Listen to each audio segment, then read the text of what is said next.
అంటే ఇప్పుడు దొంగతనం చేసి ఇంట్లోకి వెళ్ళినప్పుడు తాళాలు మిత్తెల కింద ఉంటాయా? మెత్తల కింద ఏం సామాన్ ఉండదు సార్. ఏదైనా సెల్ఫ్లలో ఏదైనా బట్టల కింద ఇది కిచెన్లో కానీ అక్కడికే పెడుతురు. ఒక ఉప్పు డబ్బులు అక్కడికే పెడతారు తాళాలు. బీరువా కింద ఇక్కడ కింద ఉంటుంది, అక్కడ సైడ్లో పెడతారు. ఉదయం చూసుకోకుండా ఉదయం పడుకొని రాత్రులు తాళాలు వేసిన దొంగతనం చేసుకొచ్చి ఆ సొత్తులు బాగా మార్వాడికి ఇచ్చావు. అలాగే సికింద్రాబాద్, ఉప్పల్, అంబర్పేట చేస్తావు. రామంతపూర్. అప్పుడు నీకు పెళ్ళి అయిందా? కాలేకున్నప్పుడు సార్. పెళ్ళి కాదు. పెళ్ళి ఎప్పుడైంది? పెళ్ళి 2011 లేదు సార్. 2011.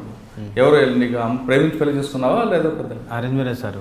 వీళ్ళ చుట్టాల ఇంట్లో నేను ఉండి అక్కడ ఉండి దొంగతనం చేస్తుంటే వాళ్ళకి ఇట్లా ఇస్తుంది డబ్బులు.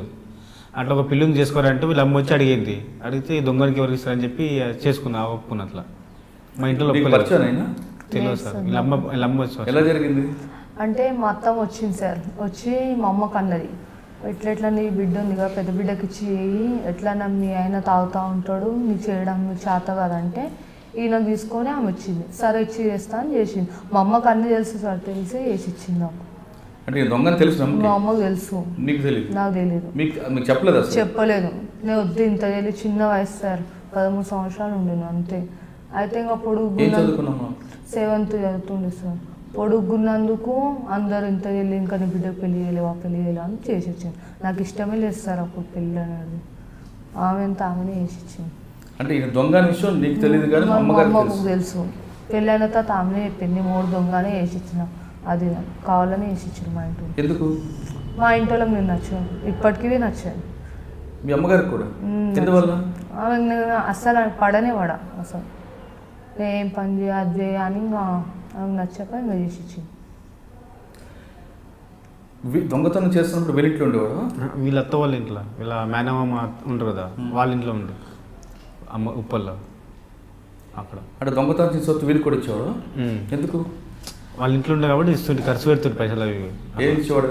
పైసలు వాళ్ళే బంగారం గిరిపెట్టి ఇస్తారు ఏదైనా షాపులలో. అవి డబ్బులు వాళ్ళకి ఇస్తుంటాయి అంతే.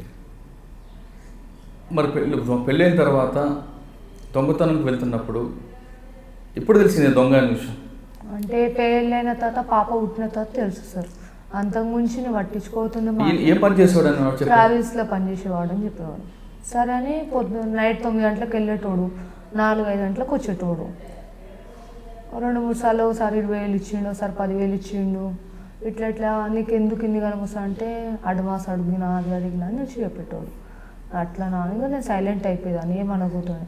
తర్వాత పాప పుట్టిన తర్వాత మమ్మీ అనేది, నీ 3 దొంగతనాలు చేస్తాడు, నీ అత్త కొంచుకున్నది ఏవేవో అంటుండే. దాన్ని తెలిసి నువ్వు ఎందుకు ఇచ్చినావు అంటే, ఇస్తే ఏమైనా నీ మమ్మీ ఏమని పని చేసి చేస్తాడా, చేస్తాడా, చేసిస్తాడా అని అన్నాడు. సైలెంట్ ఉంటుంది. అంటే రాత్రుల్లో వెళ్ళి ఉదయం ట్రావెల్స్ పని మీద వెళ్ళి వచ్చేవాడు. అంటే బంగారం తెచ్చేవాడా, డబ్బులే తెచ్చేవాడు సార్. నేనైతే 1 year దాకా డబ్బులే తెచ్చాడు. వారానికి 5,000 ఇట్లా, నెలకు 10,000, అప్పుడప్పుడు 20,000 ఇట్లా తెచ్చేవాడు. బంగారం తెచ్చి నాకు చెప్పేటోడు కాదు, అవే గిరిపెట్టి నాకు ఇచ్చేటోడు. మరి దొంగతనం చేస్తూ కాకుండా దొంగగా అక్కడ తెలియకుండా ట్రావెల్స్ అడ్వాన్స్ తీసుకొచ్చి ఇచ్చేవాడు కాబట్టి నీకు పెద్ద అనుమానం రాలేదు. మరి దొంగ అనే విషయం ఎప్పుడు తెలిసింది? పాప పుట్టిన తర్వాత హాస్పిటల్ ఉండే సార్ నేను, ప్రైవేట్లో వికారాబాద్లో. అయితే ఇంకా డబ్బులు కట్టాలి అంటే అప్పుడు కొన్ని విషయాలలో తెలిసింది. ఇంట్లో బంగారు చిట్టీలు దొరికినాయి, ఇవన్నీ ఇంతగానో బంగారు చిట్టీలు నీ దగ్గర ఎక్కడే అంటే చెప్పేవాడు కాదు. మా అయ్య కాదు, ఇట్లా వేరే వాళ్ళే ఇట్లా ఇచ్చిర్రు ఫ్రెండ్స్ అంటే సరేలే అంత పట్టించుకోబోతుండే. ఒకసారి ఇంకా కడుపుతున్న తర్వాత నేను మా అమ్మ దగ్గరికి వెళ్ళిన. మా అమ్మ అనేది, నీ 3 దొంగతనం చేసేటోడు అది. నేను కడిగితే నేను ఎందుకు చేస్తాను, నాకేం అవసరం అని నేను అన్నట్టు. ఇంకా నాతో అన్నీ దాపెట్టోళ్ళు వీళ్ళు, ఏం చెప్పబోతుండే సరంగా. తర్వాత ఒకసారి నా బండి కొనుక్కున్నాడు. బండి కొన్న తర్వాత బండి ఆర్ట్స్ ఇంటికి వస్తుంది కదా సార్, అట్లా ఆర్ట్స్ గురించి ఫోన్ చేసిర్రు పోలీసు వాళ్ళు. ఫోన్ చేస్తే నాకు తీసుకొని వెళ్ళారు, చిక్కడపల్లి పిఎస్లో వెళ్ళాడు. నా ఫోన్కి ఫోన్ వచ్చింది, బండి ఆర్ట్స్ వచ్చింది అమ్మ, ఇట్లా బాద్రపుర జూ పార్క్ ఆడ అని అంటే సరేలే అని నేను చేసాను. అప్పటికి నేను కడుపుతోనున్న తర్వాత డెలివరీకి ఇంకా టైం ఉంది అనగానే ఈయన వెళ్ళిన తర్వాత ఏమైనా సీన్ ఎందుకు పోయినావు అంటే, ఏం లేదు నేను దొంగతనాలు చేసిన అందుకోసం నాకు తీసుకోవేనా అని అన్నాడు. అన్న తర్వాత ఏం దొంగ చిక్కడపల్లి పిఎస్ ఫస్ట్ పిఎస్ అదే సార్. చిక్కడపల్లి పిఎస్కి వెళ్తే ఏమైంది సార్ అంటే మీ ఆయన దొంగతనాలు చేసేటోడు నీకు తెలియదా అది మాకు తెలియదు సార్. అప్పటికి నీకు తెలియదా అది లేదా ఇది లేదా అని మాకు తిట్టేటోళ్ళు సార్. అది డబ్బులు తిడుతుండే పోలీసు వాళ్ళు. మీరు తెలియలేదా దొంగ సొమ్ము మీరు ఎట్లా పెడతారు అది కానీ వీళ్ళు తప్పు చేస్తే మాకు లంచ్ తెచ్చిన వాళ్ళని మాకు అడ్డవులో తిట్టేటోళ్ళు సార్. మాకు ఘోరంగా తిట్టేటోళ్ళు. వారం రోజులు పిఎస్లో కూర్చోబెట్టుకోరు సార్. మాకైతే కడుపుతూ ఉంటే నేను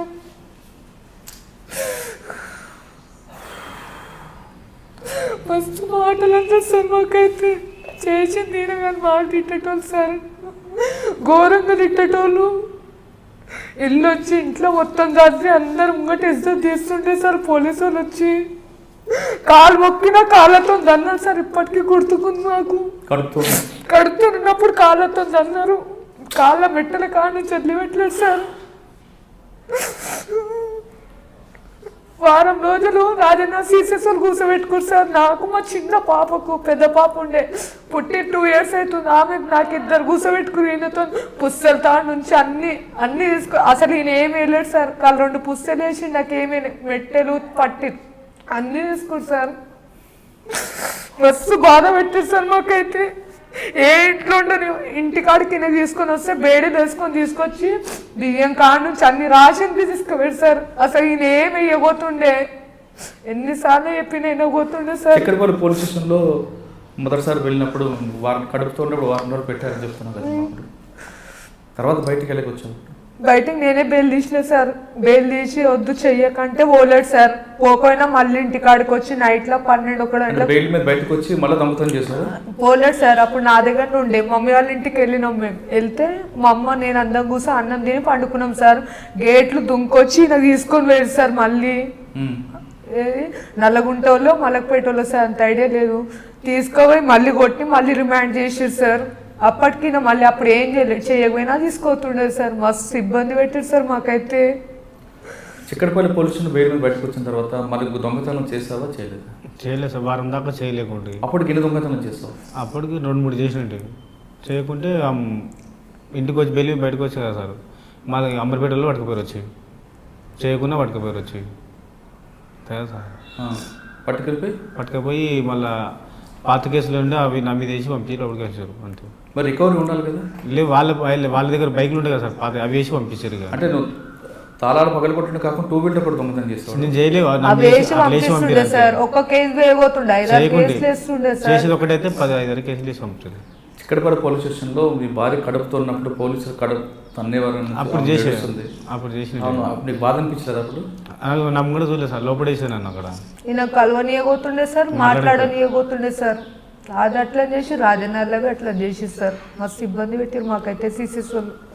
ఇప్పటికీ మేము షాప్ కాడ కూర్చుంటాం కదా సార్. పిల్లలకు తీసుకొని నైట్లో కూర్చుంటాం సార్. గంగారెడ్డి సార్ పెట్టించాడు మాకు. ఆయన మాకు మంచి హెల్ప్ చేసిండు సార్. కానీ వేరే వాళ్ళే మాకు తిడుతూ ఇప్పటికీ అంటారు మళ్ళీ కేసులు వేస్తాం అవి వేస్తాం అని బెదిరిస్తూ ఉంటారు సార్ మాకైతే.